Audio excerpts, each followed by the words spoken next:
رمضان المبارک آپ سب کو بہت بہت مبارک ہو۔ حقیقت یہ ہے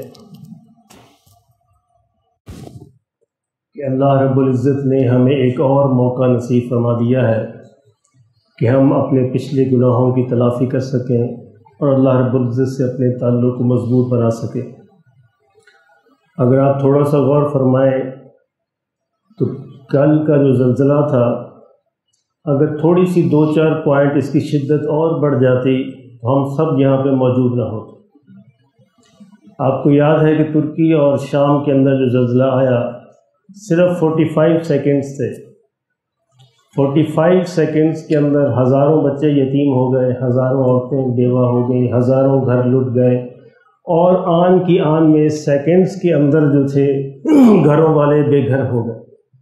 جو محلوں کے اندر رہتے تھے وہ ٹینٹوں کے نیچے آ گئے۔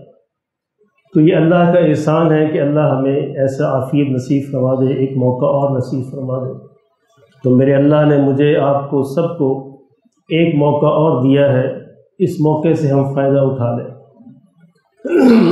میرے محترم دوستو، امام احمد بن حنبل رحمۃ اللہ علیہ ایک دفعہ تشریف لے جا رہے تھے، راستے میں دیکھا کہ ایک ڈاکو جو ہے لوگوں کو لوٹ رہا ہے۔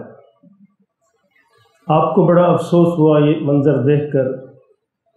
پھر چند دن کے بعد پھر گزر ہوا اسی علاقے سے، دیکھا وہی ڈاکو پھر لوگوں کو لوٹ رہا ہے۔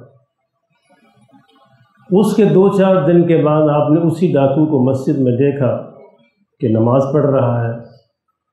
تو آپ نے اس سے کہا کہ بھائی عجیب بات ہے، لوگوں کو لوٹتے بھی ہو اور نماز بھی پڑھتے ہو، یہ تو اچھی بات نہیں ہے۔ اس نے عجیب بات کہی۔ اس ڈاکو نے کہا کہ احمد، بات یہ ہے کہ میرے اور اللہ کے درمیان سارے دروازے بند ہو چکے ہیں، ایک نماز کا دروازہ کھلا ہے، کیا میں اسے بھی چھوڑ دوں؟ تو میں یہ دروازہ اپنے اللہ کے ساتھ کھلا رکھنا چاہتا ہوں، تو مجھے امید ہے اگر میرا یہ دروازہ کھلا رہا تو اللہ میرے لیے باقی دروازے بھی کھول دے گا۔ تو امام احمد بن حنبل کہتے ہیں کئی برس کے بعد میرا حج پہ جانا ہوا تو میں نے دیکھا کہ ایک شخص جو ہے کعبہ کے پردوں سے لپٹ کر بڑا زار و قطار رو رہا ہے، اللہ سے معافی مانگ رہا ہے۔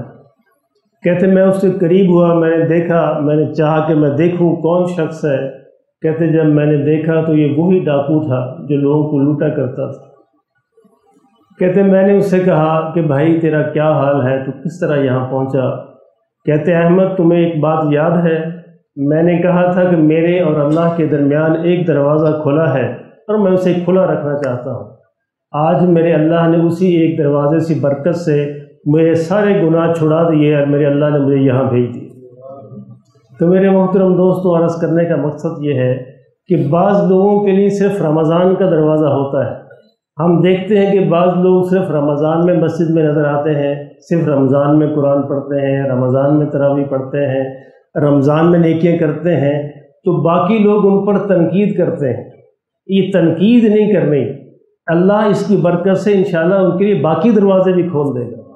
جو جتنی نیکی کرتا ہے اس کو اتنی نیکی کرنے دیجئے، بلکہ اس کو اپریشیٹ کیجئے، انشاءاللہ اس کی برکت سے اللہ اس کے باقی راستے بھی کھولے گا۔ تو اللہ کے ساتھ کسی بھی نیکی کا کوئی بھی دروازہ اگر کھلا ہو تو خدا کے لیے کوشش کیجئے اس کو سلامت رکھیے، اسے بند نہ کیجئے، چاہے چھوٹی سی نیکی بھی ہو۔ اور نیکی ہمیشہ چھوٹی نہیں ہوتی، کوئی بھی نیکی چھوٹی نہیں ہوتی اور کوئی بھی گناہ چھوٹا نہیں ہوتا۔ کہتے گناہ کو ایسے سمجھو جیسے پہاڑ کے نیچے بیٹھے ہوئے ہو، اور نیکی کو ایسے سمجھو جیسے بہت بڑی شمع جو ہے وہ روشن۔ تو جن کے لیے رمضان کا دروازہ کھلا ہے، جو رمضان ہی کے اندر مسجد میں آتے ہیں، ان کو بھی بہت بہت مبارک ہو۔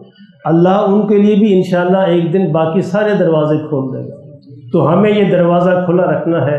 اللہ جس بھی نیکی کی توفیق نصیب فرما دے، کوشش کیا کریں کہ اس پر جم جائیں اور وہ دروازہ کھلا رکھے، انشاءاللہ اس کی برکت سے اللہ باقی سارے دروازے بھی کھول دے گا۔ تو اللہ مجھے بھی نصیب فرمائے، آپ کو بھی نصیب فرما دے۔ بس اس رمضان میں تھوڑی سی کوشش کر لیں کہ اپنے آپ کو دیکھیں کہ آپ سیڑھی کے جس سٹیپ پر کھڑے تھے اس سے ایک درجہ آگے بڑھ جائیں، زیادہ نہیں، ایک درجہ بڑھ جائیں، انشاءاللہ اس کی برکت سے اللہ بہت نواز دے گا۔ حضور نے فرمایا صلی اللہ علیہ وسلم، جو میرے رب کی طرف چل کے آتا ہے میرا رب اس کی طرف دوڑ کے آتا ہے، جو میرے رب کی طرف ایک ہاتھ چلتا ہے اللہ اس کی طرف 10 قدم 10 ہاتھ چلتا ہے، جو 1 بالش چلتا ہے وہ 10 بالش چلتا ہے، اور جو چلتا ہے وہ دوڑ کے اس کو گلے لگا لیتا ہے۔ تو ہم کوشش کریں کہ جس درجے پر کھڑے تھے، اگر ہم پہلے فرض نماز پڑھتے تھے تو ہم نفل تھوڑے سے اور بڑھا دیں، اگر نفل پڑھتے تھے اس کو تھوڑے اور بڑھا دیں، اگر ہم قرآن نہیں پڑھتے تھے تھوڑا قرآن پڑھنے والے بن جائیں، تو ذکر اذکار نہیں کرتے تھے تھوڑا ذکر اذکار کر لیں، یعنی تھوڑا سا آگے بڑھیں۔ انشاءاللہ یہ تھوڑی سی حرکت بھی میرے اللہ کو پسند آ گئی تو اللہ پوری زندگی بدل دے گا۔ ایک کام تو ضرور ہی کر لیں، 3 چیز ہے، ایک درود شریف ہے، درود پاک ہے، اور ایک استغفار ہے، اور ایک تیسرا کلمہ ہے۔ اگر وقت ملے چلتے پھرتے پڑھتے رہیں، یعنی رمضان کے اندر یہ 3 چیزوں کو لازمی پکڑ لیں مضبوطی کے ساتھ۔ ایک آقا دو عالم صلی اللہ علیہ وسلم پہ درود پاک کا پڑھنا، اور استغفار کرنا، اور تیسرے کلمے کا پڑھنا۔ کوشش کریں جی، استغفار آپ کوئی پڑھ سکتے، درود بھی آپ کوئی پڑھ سکتے ہیں۔ سب سے بہترین درود جو ہے نماز کا درود ہے، درود ابراہیمی۔ مختصر درود بھی پڑھ سکتے ہیں، صلی اللہ علیہ وسلم، یہ بھی درود ہے، یعنی سب سے مختصر درود جو ہے وہ صلی اللہ علیہ وسلم۔ اللہم صلی علی سیدنا و مولانا محمد النبی الامی وعلی آلہ و اصحابہ وبارک وسلم۔ جتنا بھی لمبا پڑھنا چاہیں باہر فائدہ ہے۔ اس کا سب سے چھوٹا استغفار استغفر اللہ، یہ سب سے چھوٹا ہے، استغفر اللہ، تو کم از کم یہ ضرور پڑھ لیں، یا استغفر اللہ ربی من کل ذنب و اتوب الیہ، یا استغفر اللہ الذی لا الہ الا هو الحی القیوم و اتوب الیہ، کوئی بھی پڑھ لیں۔ انشاءاللہ کوئی مشکل ہے، میں عصر کے بعد روزانہ یہاں پہ موجود ہوا کروں گا، تو آپ پوچھ سکتے ہیں، سیکھ سکتے ہیں، اس کو سمجھ سکتے ہیں۔ اس طرح تیسرا کلمہ ہے سبحان اللہ والحمد للہ ولا الہ الا اللہ واللہ اکبر ولا حول ولا قوة الا باللہ العلی العظیم۔ آقا دو عالم صلی اللہ علیہ وسلم، عجیب حدیث ہے کہ یہ جو کلمہ ہے نا، لا حول ولا قوة الا باللہ العلی العظیم، میرے آقا نے فرمایا کہ عرش کے خزانوں میں سے ایک خزانہ ہے، اور فرمایا کہ جو اس کی پابندی کرتا ہے یہ 99 بیماریوں کا علاج ہے، 99 آپ کی بیماریوں کا علاج۔ اس میں سب سے ہلکی جو بیماری ہے وہ غم اور فکر ہے۔ کر کے دیکھیں، اللہ اس کے سارے غم اور فکر کو دور کر دے گا۔ اللہ مجھے بھی نصیب فرمائے، آپ کو بھی نصیب فرما دے۔ بس یہی گزارش تھی کہ اس وقت رمضان کے اندر جو 2-4 منٹ آپ سے لیے جاتے ہیں، اس سے مقصد بھی یہی ہوتا ہے کہ کوئی کام کی بات ہمارے بھی پلے پڑ جائے، ہم بھی کرنے والے بن جائیں، میں بھی کرنے والا بن جاؤں، آپ بھی کرنے والے بن جائیں۔